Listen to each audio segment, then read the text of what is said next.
алатката може и тие да ги детектираме и тоа треба подобри ресурси, значи треба побрз компјутер за да може во самата дефиниција на структурата на алатката да се користат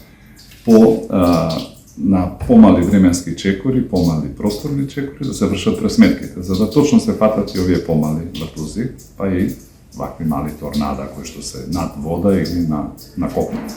Гледаме дека ние не сме исклучок